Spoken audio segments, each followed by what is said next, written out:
DogWorks Radio is sponsored by Alaska Dog Works. Check out their website at alaskadogworks.com. Start your day tomorrow with The Daily Dog with Michelle Forto, the morning podcast on DogWorks Radio. Apple Podcast reviewer Patty Christensen calls it funny, smart, and filled with all the info I want to know about dogs. I love this show. Wake up with The Daily Dog. Available on DogWorks Radio on Apple Podcasts or wherever you listen to your shows.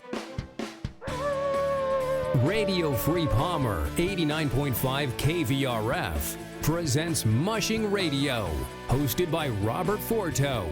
Mushing Radio is about dog-powered sports, living in the Great White North, and mushing. Visit our website at mushingradio.com. Here is your host, Robert Forto.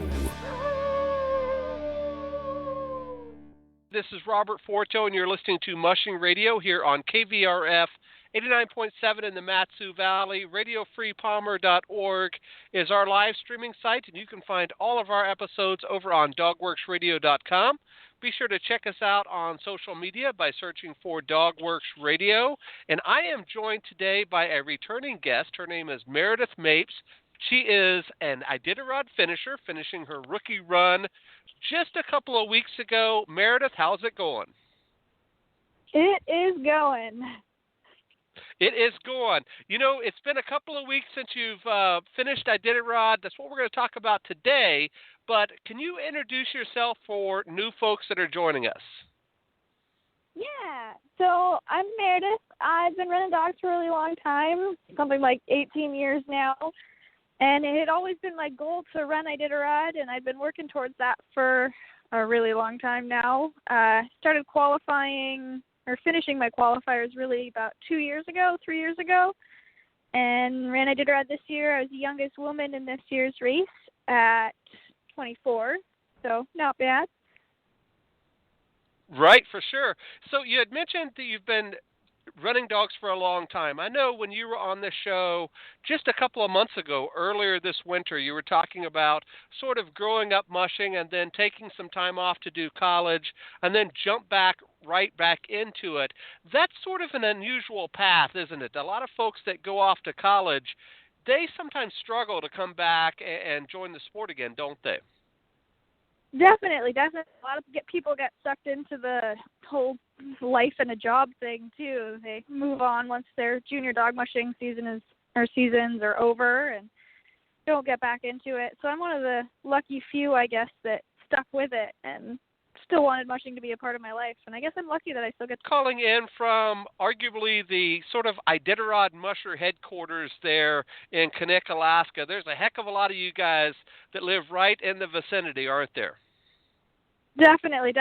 I counted earlier in the year, I think there was something like 10 or 12 Iditarod mushers that were training here in Knik. So it's pretty cool getting to run into all of them all season while we were training our teams too. It's good training for all the dogs. It makes for Iditarod rush hour with all you guys out there training, doesn't it? Pretty much.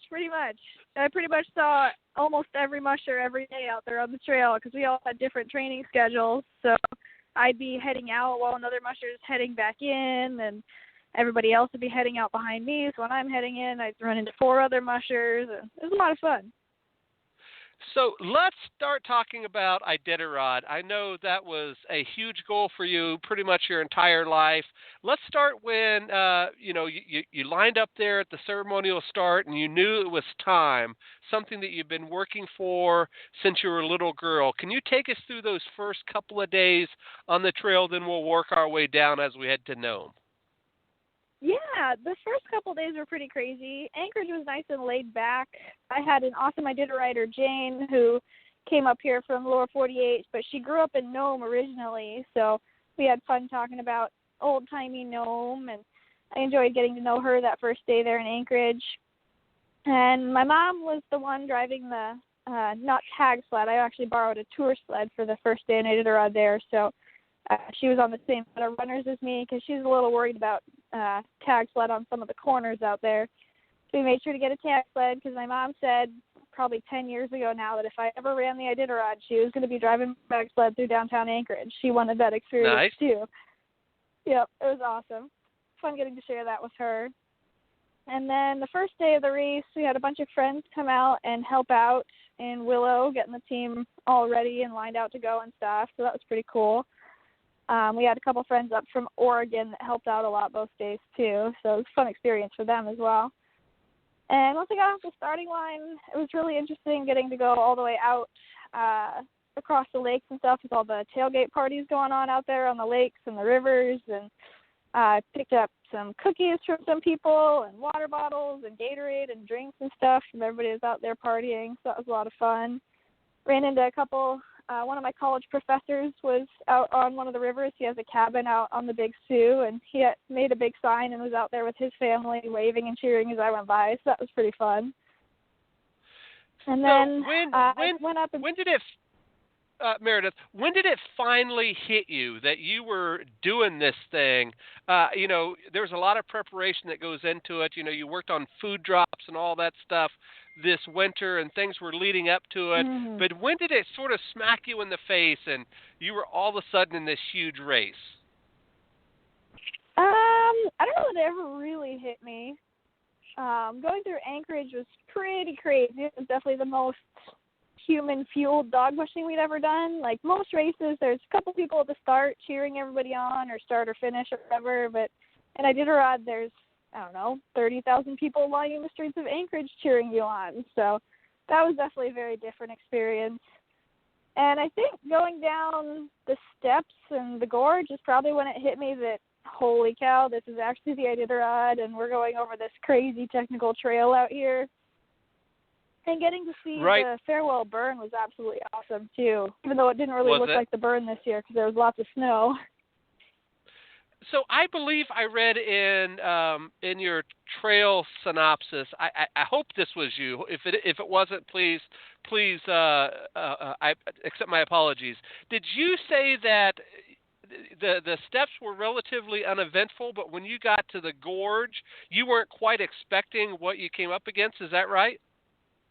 Yeah, definitely. The steps were actually, in my mind, pretty easy. Of course, I was one of the later teams going down them, so there was already a big, groove that was a sled width wide. So once my sled just kind of slid into that groove, it was pretty easy, and all I had to do was stand on the brake and hold the dogs back a little bit and get us right down to the bottom of the steps. So it wasn't as bad as I thought it would be. It's definitely not as bad as it would be on lower snow years. We were lucky that there was so much snow on the trail this year.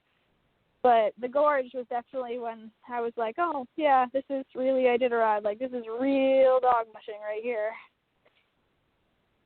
And why is that? Was it just the going up and down? Was it a technical trail? What was it like? It was very technical. The run between Finger Lake and Rainy Pass and then Rainy Pass to Rome, I probably dumped my sled, I don't even know, 40 or 50 times combined on those two runs. And I have dumped a sled maybe 5 times in the past 10 years of running dogs. So it tells you how crazy technical that trail was, at least for me. And the sleep deprivation definitely added to some of that as well, because you're not able to have the full strength and energy that you normally have to drive your team or drive your sled. But it was very technical, definitely very technical. And you had mentioned that that I believe, again, accept my apologies if not, but you said that your dogs didn't do very good on hills. Is that right? Yeah, definitely not. My dogs are very small females for the most part, so they don't like having to pull anything up hills, don't like having to pull anything at all, really. So every hill that we came to, I was working my butt off and running up them. Right, for sure. So you also mentioned sleep deprivation as you were hitting that portion of the trail. Can you tell our listeners what that's all about? I know you've done a lot of 300-mile races and things in your career, but nothing really like this where, it may be a few days before you get a chance to really take a good nap. What is that like, especially as you head into those more technical sections on that sort of first third of the race? Yeah, it gets pretty crazy, especially like once you come off of, or just before you come into your 24, I guess. Once you come off of your 24, you and your dogs are kind of in a groove now and you've got it all figured out. But coming into your 24, all I could think about was just getting there and getting those I don't know, 10 or 12 hours of rest, whatever I wound up getting on my 24, because I knew I'd get a chance to actually rest then rather than just taking a 2-hour nap here, 3-hour nap there kind of a thing. Right. So it was pretty crazy getting into that. And it was similar to a 300-mile race in that I took my 24 in McGrath, which is like 310 miles into Iditarod. But at the same time, it was different. It was Iditarod, so it was still a new experience for me. So as you traveled down the trail, you were pretty solid there in the middle of the pack, I guess it would be. How did you feel about your position the entire time? And sort of to broaden that question, do you sort of know where you're at other than looking at it on paper, you know, in the checkpoints and things? Do you know where you're at in terms of where everybody else is? Yes and no. I really didn't care where I was. So that was one of my big things was I was just running Iditarod to finish. This was my first time, and that's all I wanted to do, so I didn't care where I was. So I stuck to my schedule for the first, 3 checkpoints that I went through. And then when I got up to Rainy Pass, my team got sick, started coughing a bunch, and I got really worried about them. So I doubled the rest that I took from Rainy Pass and then kind of threw my schedule out the window from there. So I actually moved further back in the pack than I had planned to be. At first, when I started out in the race, I was actually up towards the front for the most part, running with some of the mushers at 10, 15, 20. But when my team got sick there, I just wanted to focus more on my dog team and not really care about where we were going to finish. So I just pulled them back, and we did our own thing for the rest of the run. And then when I hit the Yukon, I actually dropped more towards the back of the pack because we ran into a big storm there on the Yukon and got caught with no trail and trying to push the sled through, too fresh snow. And again, my dogs don't like to pull a whole lot, so I was having to push the sled through all this fresh snow, and it got pretty crazy. So we took a lot more rest on the Yukon than some of the other mushers did. It took us 40 hours to go 120 miles, which was definitely not in my planned schedule. Wow. Meredith, I know that you've worked a lot with Iditarod over the years doing volunteer work and being on the trail for a good portion of it. What can you tell our listeners sort of about the Iditarod machine, just sort of that race that is able to function at 1,000 miles or very close to it? Can you tell us a little bit about the sense of that, just how big in terms of scope it is with all these checkpoints and all of this support and all of these volunteers pretty much in the middle of nowhere? Yeah, it's completely crazy. Like, I honestly don't even understand how they do it. They have specific people that are working the logistics side of the race, and I'm not exactly sure how many of them there are. There's probably at least 10 or 20 that work in the hubs, and they're the ones that are coordinating all of the pilots that are flying out there on the trail and making sure that all the volunteers get to where they need to be when they need to be there. And if there's a snowstorm or something, they figure out another way to get them there, figure out how to get volunteers off the trail as well. Like, they've got everybody's schedule figured out, and this volunteer needs to be off the trail by this date, so this volunteer from the previous checkpoint has to fly up to that checkpoint to take over for them. And there's at least 2 comms volunteers in every checkpoint, plus dog people. There's a couple people that are just in charge of drop dogs, and then there's the vets and everybody else, and checkers, and it is a huge deal to have the Iditarod come through. And they have so much work to do, too. I got more sleep this year on the race as a musher than I ever got on the race as a volunteer, so it's pretty cool. Oh my goodness. So what do you think about the hospitality, especially in some of those really small checkpoints where literally nobody lives, with the exception of the couple of weeks when Iditarod is there? How did they take care of you guys out on the trail? Did they provide you with some good food? Did you eat your own? Did you have a place to sleep, or were you sleeping outside? What was it like? Yeah, the Iditarod volunteers are absolutely fantastic, even in the places where there aren't people in some of the villages and things. So, like, one of my favorite checkpoints this year was actually Ophir. It was my next checkpoint after coming off of my 24-hour rest, so I wasn't going to stay there very long. The dogs were really fresh, and we had a pretty short, like 40, 42-mile run going in there.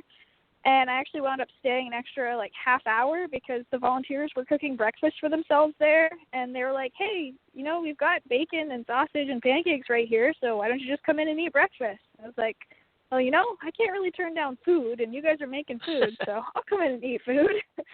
So I went in and ate food instead of bootying my dogs right away. So it's kind of nice. Hey, that's okay. Can you give our listeners sort of a sense of what it's like to travel on the trail? I know I was reading all of your mom's updates as you were working your way down, and we, Alex, my co-host, and I actually showcased you on one of our Musher profiles one evening. So we were kind of Meredith fans as you worked on your way down the trail. But the question is, can you tell our listeners what it's like to travel down the trail? Are you pretty much always with someone? I know you said you were traveling with so and so back and forth, or were you pretty much out there alone a good portion of the time? I was pretty much out there alone. I was traveling near some other mushers for a lot of the race, especially in the middle and towards the end. Towards the end of the race, I traveled a lot with Jason Stewart, who's one of my neighbors here in Kinnick, and I've known his wife Melissa since she was 18, so I had to be 14 or 15. So we've been pretty good friends for a long time. And I traveled with him a lot. He got me through the Yukon, actually. I was having a pretty hard time getting my team moving through that snowstorm, so he stopped and camped with me, and I gave him some food because he didn't have enough food packed for that really long run because none of us thought it was going to take as long as it did. So we hung out together a lot, but when we were really running, my team would be either slower or faster than everybody that I was trying to run near or with. So I wound up just traveling by myself for quite a bit of it. And it was a lot of fun getting to see all of that stuff by yourself. I had a little wind-up camera from Walmart that I carried. I had 3 or 4 of them packed in my sled, and I think I filled at least 3 of them up with pictures out there on the trail. So I'll have to get those developed pretty soon so I can share some more of it. But it was awesome just getting to be out there in the wilderness with my dog team all by myself because that's really what I like doing. I like just going out and camping with my dogs. So it was fun getting to experience that in parts of the state of Alaska where not a lot of people get to see ever. So it was a lot of fun. Right. For sure. That's one of my favorite things to do. I think probably all mushers will say that. Just getting out there and being with your dogs. Who cares if there's people around you or whatever? As long as you're making good progress down the trail, just take some time to enjoy it, huh? Exactly. Enjoy the beauty all around you. Right. So, Meredith, when did you finally know that you were going to be an Iditarod finisher? Was there one checkpoint along the way? Was there a point where, your dogs were just clicking and everything was going well? When did you know, yep, I've got this, I'm going to get that belt buckle? We had a pretty easy time once we hit the coast. The Unalakleet to Shaktoolik run was pretty hard because that was a lot of hills, but I was prepared for it because I'd snow machined that part of the trail last year, so I'd seen it before, knew what to expect, and knew it was going to be a pretty miserable run for me. And then running Shaktoolik to Koyuk, I thought it took forever, but when I got to Koyuk, I looked at the stat sheets and saw that we'd had one of the faster runs towards the back of the pack, and I was like, hey, maybe we could do this pretty fast. And then by the time I got to Elam, my team was cruising. The temperature had dropped a lot by then, and it was, I think, 20 below that night while we were in Elam, so the trail set up really hard and fast, and from there on, we really just cruised into Nome. White Mountain to Nome, I didn't even stand on my drag mat hardly at all to slow the dogs down. I just let them go with their speed, and we had the 4th fastest time from safety to Nome of all the mushers, so my team was really cruising right there at the end of the race. That's awesome for sure. So you knew way back, what did you say, in Shaktoolik that you had this thing in the bag and you were ready to rock and roll. Is that right? Yeah, exactly. I saw the trail from Caltag all the way up to Nome previously. It was a little different this year because the sea ice wasn't really there, so they had to reroute parts of the trail across that and did some more overland stuff instead of sea ice stuff. But I knew once I knew what the trail was like that it wouldn't be so bad for me, if that makes sense. I always like to travel on trails that I know. So, yeah, I was excited once we hit the coast. It definitely helps out there. So, Meredith, can you tell us where was your favorite part of the trail? Where was maybe the scariest part of the trail, if there was one? And where was your least favorite part? The part that was either really boring or, kind of nondescript in terms of landscape. Can you kind of lay it out for us? Yeah, I have to say probably my favorite and part of my least favorite, scariest part of the trail was that Caltag Unilocate run. It started out great. When I left Caltag, we left right at sunset, so the dogs were cruising pretty well. And just before we came into Old Woman Cabin, like 5 miles out is when it got dark, and I had to turn my headlamp on, and a huge snowstorm came up and started dumping snow on us. So I wasn't super excited about heading out into a snowstorm, and neither were any of the mushers that were traveling around me at that point, so we all stayed a little longer at Old Woman than we'd planned and kind of headed out in groups so that there was somebody breaking trail, and we all knew that there'd be somebody right behind us in case we had trouble out there. And when I left Old Woman, I left in the dark in the snowstorm where it was blowing and snowing like crazy. And there was a couple parts where I lost the trail. I didn't have the best lead dog. I had my main leader, Sarah Jane, up front, and then I had this other leader running with her, Rory, who I lovingly call an idiot. He's a crazy dog that really likes to run, but he's not the smartest dog in the world, so he tends to just go straight as his default. And there were a couple times where there was no trail to follow, so my main leader, Sarah Jane, didn't really know what to do. And Rory would just take us straight, and I'd be looking around with my headlamp, and I'd glance off to the right and realize, oh, crap, the trail markers are almost half a mile over there, so I'd have to steer them through this big open field to get them back to the trail markers. So luckily, they were pretty good at steering, so I was usually able to get them back to the markers. But it was pretty scary at some points where I was like, if we'd gotten off the trail, I don't know how we would have gotten back on the trail. So it was a really gorgeous run, but it was pretty scary, too. That's what it's all about, just getting out there and kind of test your mettle, as they say. Get out there and do it and see if you have have it within you to be able to finish, I guess. So let's talk a little bit about your dogs. I know that you've talked a lot on just about everything that you post about, I guess it could be your favorite dog, Sarah Jane. I know you talked to her about her on your show when you were on earlier this winter. How did she do? Is she sort of your rock star still? She is. She's definitely one of my rock stars. She led probably 90-95% of Iditarod for me. I gave her breaks a few times just to keep her mentally all together. Iditarod can be really hard on your leaders, just being up there for 1,000 miles. And she'd run the race before, so I knew she could do it, but I didn't want to push her too hard. So I pulled her back a few times and put some of my not-so-great leaders up there, especially on parts of the trail where it's not super technical, where I didn't need to have her steering us around like when on those parts where there was no trail. So she's definitely my superstar dog, although this weekend at Freddy's Midnight Run, I pushed her a little too hard, and she did wind up laying down on me, so I had to load her in my sled. But then I ran her the second day, and she was absolutely fantastic. So we figured it out together. So we started this show off, Meredith. We're talking to Meredith Mapes today, Iditarod finisher, just finished her rookie Iditarod a couple of weeks ago. Meredith, we started this show off by asking you what it was like to realize that you're in this. You're doing this for real. You've been thinking about this since you were a little girl. Let's go 1,000 miles down the trail now. Tell us what it was like when you finished and sort of all of that emotion and elation was a part of you. How did that feel for you? Yeah, it was pretty surreal. It actually really hit me that we were going to finish when we were going up and over Cape Nome, and I was cheering the dogs on because we were going up another hill, so I was still pushing my sled up the hill with the 10 dogs pulling me, and I started absolutely bawling and still trying to talk to them and keep them pulling up the hill, so they were all looking back at me like, what's going on with Mom back there? Why does she sound so weird? So by the time we actually came into the finish line, I'd gotten over all of that, and I was just ready to go take a nap and take care of my dog team and hang out with my family and my boyfriend and my handler, who were all there greeting me in Nome.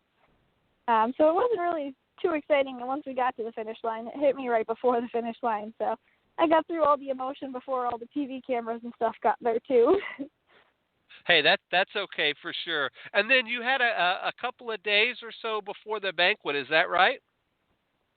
Yeah, I came in on Saturday, so the banquet was the next day. Good night's sleep before I had to focus and look good in front of people. Right. And then you made it back home, and then you jumped right back into mushing. And as we started off on the show, you said you did a race last weekend, just sort of a fun run down on the Kenai Peninsula called Freddy's Midnight Run. I've watched that race for a few years, and I always want to go down there and run it, but I just can't convince myself to jump in the truck and drive down just for a 50-mile run. But that's becoming a quite popular race down there, isn't it? It definitely is. We had 10 people running this year, and we had a musher from Wisconsin, plus myself from Kinnick and Nick Pettit from Willow. So it's actually a pretty competitive, good little race down there. It was a lot of fun, too. It was my first time doing a mass start because I'd never done the Willow 300, which is the only other big mass start up here in Alaska. So that was a lot of fun getting to experience that. And it was run on the Caribou Hills trails, which I've never run on before. So it was nice for my dog getting to see new trails, too, because they get bored running on the same trails all the time, same as a human does. So it was a lot of fun. So I'd have to bring this full circle now. You know, you spent your winter out running your dogs, doing Iditarod, finishing up with sort of the last race of the year, and then I saw a post on Facebook today that you were getting your taxes together and getting ready to file your taxes. So now I guess it's back to the real world, isn't it? Yep, exactly. I've got a couple of weeks until I go on a short vacation, going down to Florida to visit some family, and then I'm right back to the grind and starting to run dogs as a tour guide again this summer. So we start middle of May getting back to it, and I have to have a real job again, right? I don't just get to run dogs all the time. Right.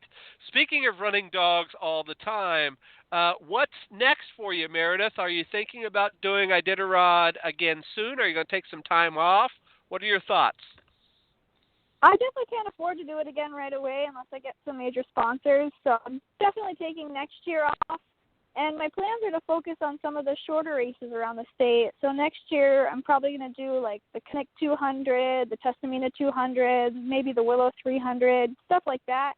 A little bit shorter. Some of them are a little closer to home, so I don't have to travel as much and can save a little bit more money next year and try to pay off my credit cards before I attempt to do Iditarod again. Of course. All right, so we're going to leave with this if we can, Meredith. If you can give sort of that rookie that was you in April of last year, what could you tell those guys? You know, they're just now qualified. They're getting ready to sign up at the picnic in a couple of months. What advice can you give those sort of wide-eyed rookies right now that are thinking about what's going to happen in about 11 months from now? Yeah, I'd say definitely do as much planning ahead as you can. Like, don't hesitate to have all of your drop bags packed before they're due. I was doing laundry the night before drop bags were due, morning of drop bags. So definitely try to plan ahead a little bit better than I did there. And once you get to the race, just go out there and have fun. Don't focus on anything else, because if you do, you're going to get bogged down and the race isn't going to be fun for you. So you got to go out and just have fun with your guys. Excellent, for sure. Meredith, how can folks find you on the internet? I have a website, funontherun.kennel.com, and we're also Fun on the Run Kennel on Facebook. And do you have any sponsors you would like to thank here on the show? Definitely. My mom and dad are my biggest sponsors. Of course, the CV family, CV's Iditarod. I definitely could not have done Iditarod this year without them. And Planet Earth Adventures, Dr. Brent Taylor, and all of my individual dog sponsors this year as well. They were a huge help in getting us to the starting line. Excellent. Meredith, it's always a pleasure to have you on. You're an inspiration to the younger mushers everywhere. I know that they look up to you and talk about sort of your adventures all the time. I had a lot of those gals on the show this year, and they really look up to you. So you're definitely an inspiration to a lot of those young guys for sure. But thanks again for joining us, and maybe we'll have you on again when you do something crazy like the Yukon Quest, or who knows what else is left in sort of your mushing adventures in the next few years. Sounds good. Thank you. All right, on behalf of my guest today, Meredith Mapes, this is Robert Forto. We will see you guys next time. Goodbye. Did you know that Alaska Dog Works trains service dogs for those in need throughout North America? Each and every service dog that is trained through the Lead Dog Service Dog Program and Michelle Forto and her team has an individual training plan. We train for autistic, mobility, psychiatric, and PTSD for our soldiers for service work. If you know of someone that may need a service dog, please take a moment and check out Alaska Dog Works on social media and at alaskadogworks.com. Hi, this is Alex Stein, co-host of Mushing Radio on Dogworks Radio. We just completed our first storytelling season on the 1925 Serum Run. Almost 100 years later, the 1925 Serum Run is something that is still inspirational, amazing, and in many ways larger than life. We've gathered all of these episodes together on one page to make it easier for you to listen to them in order. Just go to dogworksradio.com/serumrun. That's SERUMRUN, no space, dogworksradio.com/serumrun. And while you're at it, don't forget to subscribe to Dogworks Radio at Apple Podcasts, Stitcher, or wherever it is that you go to listen to podcasts. If you like our podcast, there are a few things you can do. You can take a couple of minutes and go to Apple Podcasts and leave us a 5-star review. You can also check out all of our Dogworks Radio sponsors and promotions in our show notes. Another thing you can do is go over to Facebook, like our Facebook page, and one last thing, please tell all of your friends by spreading the word about Dogworks Radio. Thank you so much for listening to us. We really appreciate you. Dogworks Radio is produced by Robert Forto. Logo art by Angry Squirrel Studios. Dogworks Radio is produced in conjunction with KVRF 89.7 in Palmer, Alaska. For dog training advice, you can contact Alaska Dog Works at 907-841-1686 or visit their website at alaskadogworks.com. If you have a show idea or would like to be a guest, please contact us by sending an email to live@dogworksradio.com.